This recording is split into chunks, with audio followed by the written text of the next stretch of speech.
Pernahkah kita berpikir bahwa tanaman sederhana seperti jagung, yang selama ini sering kita anggap hanya sebagai makanan ringan atau bahan pangan biasa, ternyata menyimpan sebuah kekuatan besar yang mampu mengubah arah masa depan sebuah bangsa? Kita mungkin terbiasa melihat jagung direbus di pinggir jalan, dijadikan cemilan saat hujan turun, atau dipakai sebagai bahan baku industri kecil. Namun di balik bentuknya yang sederhana, ternyata jagung menyimpan potensi luar biasa yang perlahan mulai mencuri perhatian dunia.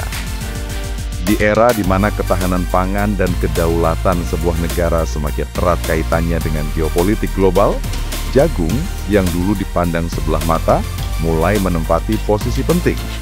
Ia bukan lagi sekadar hasil tani untuk konsumsi dalam negeri, melainkan sudah menjadi komoditas yang diperebutkan, bahkan mampu mengguncang pasar dunia. Kisah ini bukan sekadar tentang sebuah tanaman, melainkan tentang bagaimana bangsa bisa bangkit, bagaimana petani kecil mampu berdiri sejajar dengan dunia, dan bagaimana dari ladang-ladang sederhana lahir sebuah harapan baru untuk negeri. Di berbagai desa di Indonesia, lembaga riset nasional berkolaborasi dengan petani lokal. Dari sinilah lahir sebuah varietas unggul jagung yang produksinya bisa mencapai hingga 20 ton per hektar. Angka ini mengejutkan banyak pihak, sebab rata-rata produksi jagung di negara-negara besar Eropa pun masih jauh di bawah capaian tersebut. Bukan hanya produktivitas yang menakjubkan, varietas ini juga memiliki keunggulan lain, tahan terhadap serangan hama, hemat air, dan mampu tumbuh dalam kondisi cuaca yang semakin sulit diprediksi akibat perubahan iklim. Bagi petani kecil, benih ini ibarat hadiah dari langit. Jika dulu mereka hanya bisa memanen sekitar 5 ton jagung per hektar, kini hasil panen bisa meningkat lebih dari 3 kali lipat. Kehidupan mereka pun ikut berubah. Dari yang sebelumnya serba pas-pasan, kini mereka bisa memperbaiki rumah, menyekolahkan anak-anaknya kembali, bahkan memiliki tabungan untuk masa depan.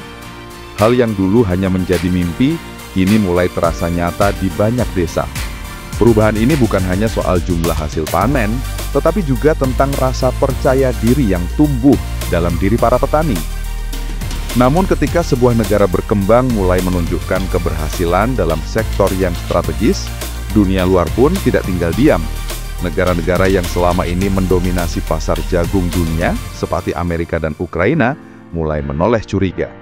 Mereka melihat perubahan signifikan di Asia Tenggara, terutama Indonesia, sebagai sebuah ancaman. Apalagi ketika Indonesia yang selama puluhan tahun dikenal sebagai konsumen besar dan pengimpor jagung, tiba-tiba bersiap menjadi produsen.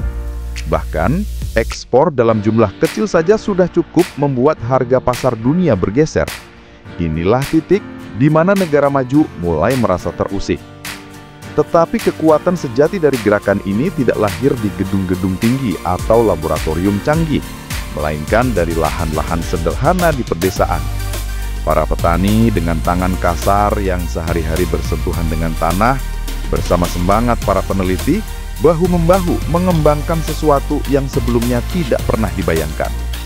Mereka bukan hanya menanam, tetapi juga ikut meneliti, memahami, dan mengembangkan benih yang mampu mengubah nasib mereka. Dari situlah lahir sebuah sinergi antara pengetahuan modern dan kearifan lokal. Menariknya, jagung super yang kini mendunia ini bukan hasil dari bibit impor atau rekayasa asing, melainkan berasal dari varietas lokal yang telah dijaga turun-temurun oleh masyarakat adat.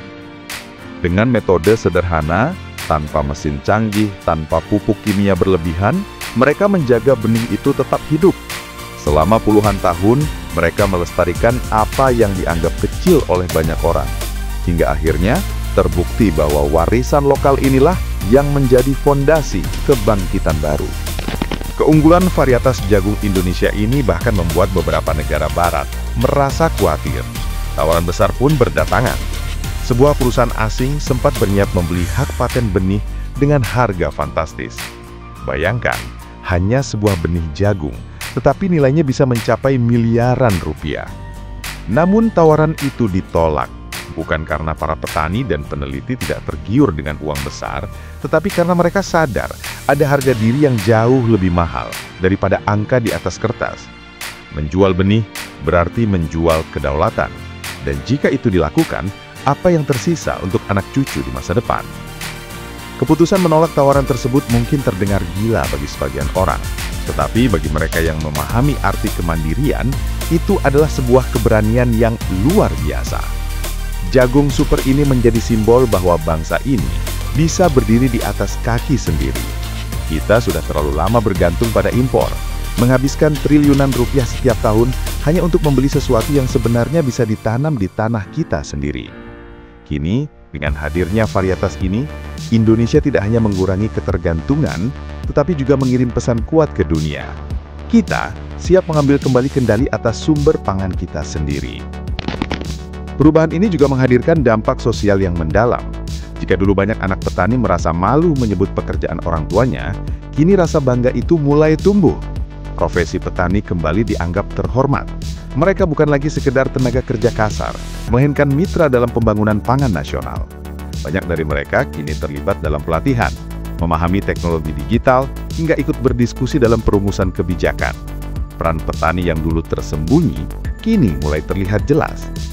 Yang lebih menarik lagi, perubahan ini juga berhasil menarik perhatian anak muda. Jika sebelumnya banyak anak desa yang ingin merantau ke kota dan meninggalkan ladang, kini justru ada gelombang balik. Anak-anak muda mulai kembali ke tanah kelahiran mereka. Mereka melihat pertanian bukan lagi sebagai beban, tetapi sebagai peluang besar. Dengan bekal teknologi modern, mereka membentuk kelompok tani baru, mengelola lahan dengan lebih efisien, dan menghasilkan keuntungan yang membuat hidup mereka lebih baik. Inilah tanda bahwa masa depan benar-benar mulai berubah. Tentu saja, kebangkitan ini tidak berjalan mulus. Seiring dengan meningkatnya posisi Indonesia dalam pasar jagung, tekanan dari luar negeri semakin terasa. Aturan perdagangan internasional perlahan dimodifikasi untuk menghambat dominasi baru. Negara-negara maju yang dulu bebas menguasai pasar, kini merasa terganggu dan mulai menggunakan berbagai cara untuk menahan laju perkembangan. Dari dalam negeri pun muncul tantangan lain. Korporasi besar yang terbiasa menguasai distribusi benih dan pasar pertanian merasa posisinya terancam. Mereka berusaha mencari celah untuk kembali mengendalikan. Bahkan upaya untuk mengalihkan lisensi dan paten ke tangan asing mulai bermunculan. Tetapi semangat kemandirian yang sudah tumbuh di akar rumput tidak mudah dipatahkan.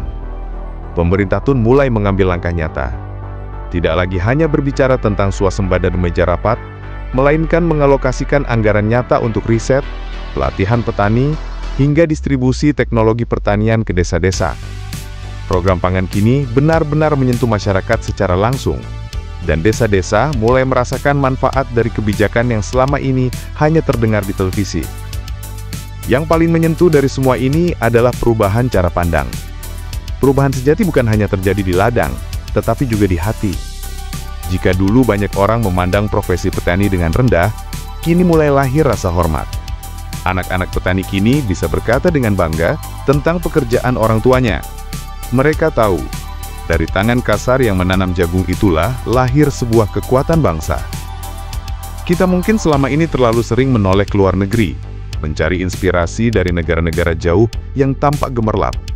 Padahal, kekuatan besar itu sebenarnya sedang tumbuh diam-diam di tanah kita sendiri. Di ladang-ladang yang disiram keringat para petani, di benih-benih yang dijaga dengan penuh cinta, di tangan-tangan yang tidak pernah menyerah meski sering diabaikan. Apa yang terjadi dengan jagung super ini bukan sekadar cerita sukses pertanian. Ini adalah pengingat penting bahwa perubahan besar selalu dimulai dari hal-hal kecil yang dikerjakan dengan konsisten. Kedaulatan tangan bukan hanya soal perut kenyang, tetapi juga tentang martabat bangsa, tentang kendali atas nasib kita sendiri. Jika para petani kecil diberi ruang untuk didengar, dihargai, dan diberdayakan, maka sejatinya kita sedang membangun masa depan yang lebih adil dan bermartabat.